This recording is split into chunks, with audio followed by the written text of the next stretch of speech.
Hi, everybody. That's a nice shirt there. Thank you. Where'd you get it? TruckandMonkeyApparel.com. We're here at IM Autohaus in Falls Church, Virginia to look at the new LC 500. All right, so I could stand here and tell you about the facts and figures and specs, but we're going to bring in Sean, our pro technician from IM Autohaus, who is a RFD member, to help us look around. All right. Hang on a second. No, I no, figured, no. I gotta figure it out, but. All right, come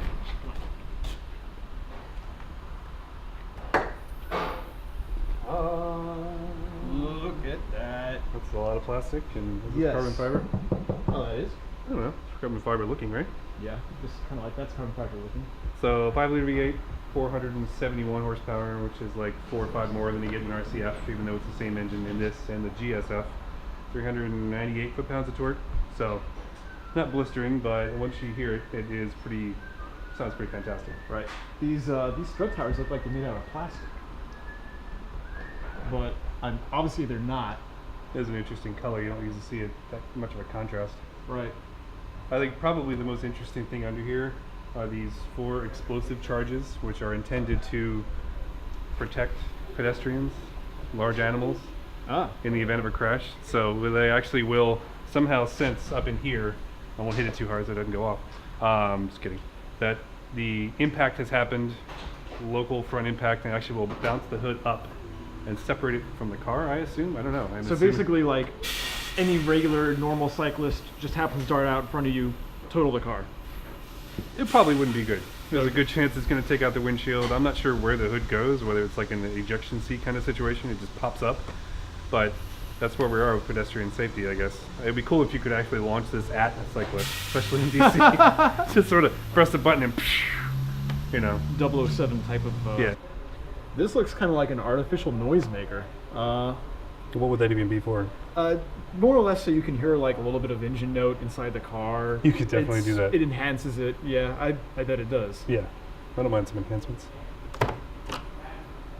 And that's your expansion tank for the radiator and antifreeze. Excellent. Good to know there's like a nice little cover there. Easy access. I like the front end. I especially like these lights. This detailing right here comes all the way into the headlight. That's pretty cool. That is pretty cool. I like the kind of zigzag pattern inside there too. Yeah. They had to put their name on there. Of course. 245s here, 275s back there. Nice. Probably a little bit smaller than what's actually on this over here, but yeah, it is what it is for a stock tire. Right. This doesn't need the tire as much as that one does, because that might actually careen into people. It is a Mustang. So can we just get past this joke? I'm so tired of that. I mean, the brakes are relatively large. I think there's something like 15.7 inches, which is roughly the size of maybe the original Lexus wheel on the very first Lexus in the US. I was gonna say that's the size of my brother's wheel on his Toyota. Yeah, it's 6-piston calipers, aluminum. I mean, it's not a Brembo, but it does a pretty good job of stopping the car. I would think it would stop the car pretty well. It does pretty good, yeah. Ooh, looks like a carbon fiber roof. That is, and that's an option. So 4,280 pounds. This thing's not light. That'll probably help a little bit, especially with the center of gravity. Just get things a little bit lower. I love the way this car is shaped. In my opinion, this is kind of the sales point of this car, is that it's low, it's wide. It is. I mean, it is definitely wide. Just with these haunches around here, I don't think you get that. You know, and some of the other competition, I think it's just feels a little more special. Right. Right. I know it's a little overused, but it looks like a spaceship. How does the door handle open? 2 ways. So I have the key in my pocket, so I can press this here. Right. Lexus logo pops out. Right. Look at that. Oh, that's pretty cool. Yeah. And when it's locked, and you just press it back here to lock it, or walking. If you want to walk up to it and have it already be open, you can lock, unlock via the key. So what happens when the battery dies?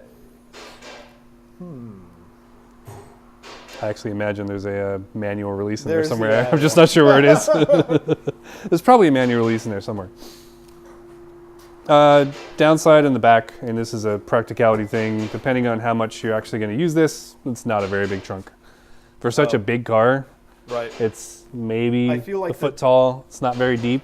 I feel like I've seen a smaller trunk in, I might be mistaken, like the Camaro or something. It's But I mean, it's just anything an that's odd rear-wheel sort of an drive odd is- design. Yeah, I know they don't have a lot of real estate to play with back there. And I think the neat part of this, and really the spaceship aspect of it, is this is so narrow here. Right. And look, I mean, you can almost like eat lunch on this. There's a lot of I car mean, right slide here. off a little bit. Yes, but yes, you could. It's not practical, Yes. but you could.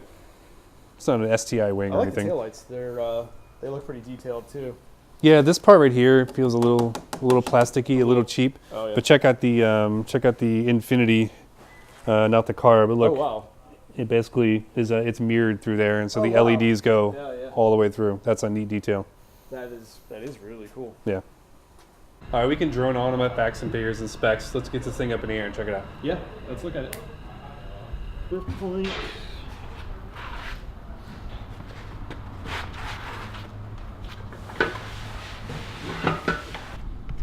All right, so I went to set the lift on the car, and the last corner I got to is the right rear.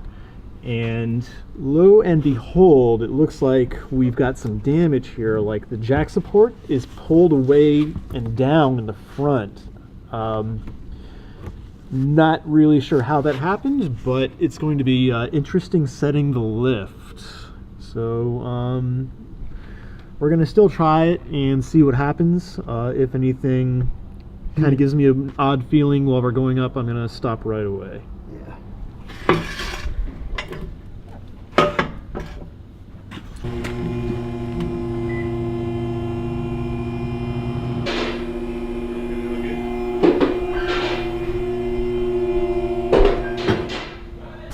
Oh wow. So it looks like something hit it, or it hit something and it actually separated the metal that it mounts to. That can be an issue. You know, if anything, I'd rather have it actually just break away completely without damaging the body. That's kind of not cool. BMW actually uses plastic jack supports that, you know, it's kind of a nuisance that they come off, but at least they come off without damaging the body like this. It almost looks This like it is was what it- added on. This is what it's supposed to look like over here, right? This is what this is supposed to look like. Flush up in Oh. here. Yeah. Yeah. Okay. But no issues with it up at the moment. No. Okay. All right, let's look around a little bit here. So aluminum suspension bits. That's a interesting knuckle setup. We've got, well, not unlike BMW too much. We've got basically 3 ball sockets down here. Giggity. Sorry. And let's see. Pretty solid. Nice, Yeah, I mean, some of the reviews I've read said this car doesn't really handle that well. I wasn't necessarily experiencing that same thing. I Well, think for what most drivers are going to use Right. it for, may not be hardcore track, but I think it's going to... It looks like it's more for like handling, but more so in like a comfort sense.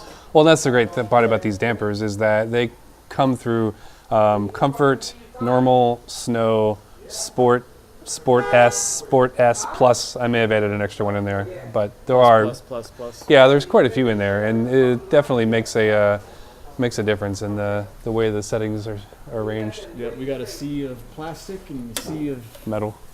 thin metal sheets. Yep. To protect your stuff. Oh, that's pretty cool. They actually labeled the accesses for Oh yeah. engine Well, that's handy. oil, Yeah. oil GR. Not sure what that means. Tony the Tiger. It's great. Something that's blank, but whatever it is, there's an access for it. That's cool. Yeah, This really is a lot of aluminum componentry in these it is. suspensions. So everything Lower that's- control arm, knuckle, Everything that's silver, basically, right? the, whatever this arm is. The You got- leading arm. It also said on the material that there was an adhesive bonded stabilizer bar. Does that just mean it's glued on? I would hope not, but it looks like it's actually bolted on. And maybe the adhesive's just part of the bushing, whereas they don't want the bushing. They want the bushing to necessarily, probably to hold the stabilizer, Okay. not just let the stabilizer slip. But okay, doesn't look glued on to me. Yeah. Looks like there's fins in the transmission pan to help keep it cool. 2 drain plugs, which is kind of interesting. Transmission mount bracket's pretty solid. Let's see, a dry shaft, can't really get to it too well. Got the heat shielding. Doesn't feel like it's hollow, or doesn't seem like it's hollow, but could be wrong. All right, so this is kind of exciting. So we're looking at the exhaust manifold with the built-in cats, and the way it comes down through here, you have a certain diameter pipe, and I can't quite get my hand all the way around that. You have the post cats, pretty large resonators, but by the time you get to here, look at this. I can get my hand all the way around there. So opening this up after the headers through the manifold all the way to the end here, on like an LS V8, something roughly about this size. This is a 5-liter. I mean, you could easily hit 30 horsepower maybe, and that actually puts you just over that magic number of 500, which is pretty cool. So keep an eye out in the aftermarket. That'd be pretty awesome. What do you think? All right. Limited slip? Limited slip with a. It's got cooling fins on the back cover too to help keep it cool. More aluminum bits here. Oh yeah.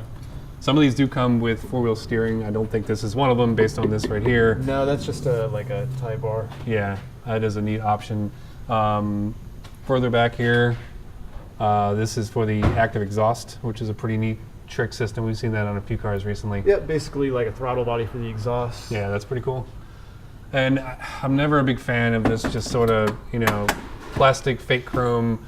We got a couple exhaust tips that you can see back up in there. It's got like a quad exhaust, but they just don't put anything. Yeah, so obviously with the aftermarket, you could just sort of pull this piece off right here and have some nice looking tips that came out right here. I'm sure that there's going to be kits and all sorts of stuff you can add on. And Yeah, I get why they do this. It's nice and flush and smooth across here, but I want a nice couple, right, pipes coming out of there. Oh, definitely.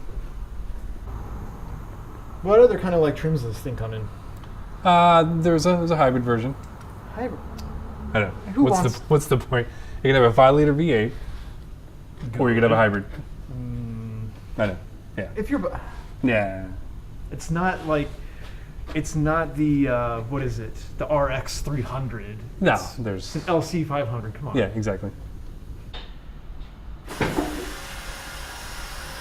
All right, we need to summarize this. I think this is a fantastic car for the money.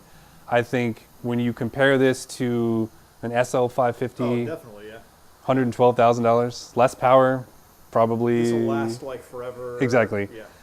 I think it's easy in comparison. You start looking at some cheaper stuff like an M4 or some other things that are going to be faster, probably more engaging, maybe not quite as interesting. Maybe not quite as interesting. Yeah, probably. But I mean, the elephant in the room is the 911 though. Oh, okay. Well, you know what? I mean, anytime you're going to compare. If we're going to go that 911 route, I may as well just have Josh come over here and, here, give me that stupid camera. All right, you know how to use that thing, right? Kind of. All right, it's time for All right, a proper here we argument. go. All right. All right, So so team 911, Team Lexus. if that's what I'm playing, I'll play it. Please. No, you believe it though. Okay, I know you yeah, do. I do. I know you do. I know you're a 911 fan. Now the argument is that if you got, let's just get this out. This is $92,000 Starting. If you're going to look at some of the options that we talked about earlier, you're cracking damn near 100. Let's just say Over you have 100, $100,000 to drop. Yeah, easily. Are you going to buy an LC 500 when you can also be talking about a 911? Now, they're not exactly direct competitors. The base 911, even if you want to call it a base 911, is still an extreme performer that does 0 to 60 almost identical. That is And as identical. soon as you take it to any twisty road, let alone a racetrack, it's going to leave this behind like nobody's business. Now, the Lexus is 1,000-pound difference, arguably yeah. nicer in the inside. And if you come from a history of American cars, you come from Mustangs, Camaros, even Corvette owners is probably going to say, like, you know what? I want something a little bit nicer. And they're going to be looking at something like this, especially when they start to depreciate. So V8s, I mean, what else are you going to get with the V8 that's 92 grand, that is comfortable? Mercedes. There's no, Yeah, so but what they're gonna be a lot more There's expensive. no Mustang that's No. this nice. There's no No. Camaro that's this nice. No. You can look at Corvettes and you're looking at 2 seats, and As I said, this has a This back is seat. way nicer than that. I spent a 4-hour road trip with a kid in the back of this. I had my 2 older kids also in there. There were probably some legs off to the side, but for the most part, this actually can handle a little bit of family duty, which is pretty impressive. and if you want that same duty with V8, you're looking said at duty. So you're looking at what? A Mercedes-Benz SL 550 is 550 horse, or is it 450? 550, I think. 450. One It's of them, actually, 450. it's less than this. Less than that. But Yeah. you're looking at 125 grand. That's $30,000 more. Starts at 112, but That's- yeah. it's Still, without insane. options, yeah. Or AMG GT, What else which do is you- going to be even more 100 expensive. ESI 130. Yeah. And then if you want to look at something else that's, front engine, V8, rear wheel drive, that's as appealing and it's just like as as jaw dropping as, I don't know if I would call this jaw dropping, but it stands out, I would. right? Yeah, I You're think, looking at yeah, there's Aston Martins, which are how many times the price of more this? than twice for comparable performance a lot So of the time. basically, this is a lot of swag for the money. This is a Yeah, lot of swag. yeah. Yeah, and this I is wouldn't buy one, but I would. I would buy one maybe in a couple years. I would borrow somebody else's. I would borrow one. I might even consider renting one. But look at Maybe. it from the perspective of the 911 is going to be the benchmark for any sort of two-door sporty And you car, also can argue that the allegedly. But, they're, but not the, even, they're not even the same competitors, really. They're so different, but the price, just you have to talk about them because of the price range. That's The it. price That's is as almost far as it identical. goes. two doors. I mean, so what percentage of $100,000 sports car, sporty car owners take it to the track? Very few. Yeah. But So how many 911s are sold? They'll probably sell more 911s this year than they sell of these in its entire lifespan. How many BRZs could you get for this? 5, 4 to 5. Yeah. Yeah. So to summarize, if Um, you like V8s and you want some comfort or something that's going to stand out, and you have Yeah. $100,000 to spend, and you're It's- probably never going to take it to the track, Sold. not bad. Yeah.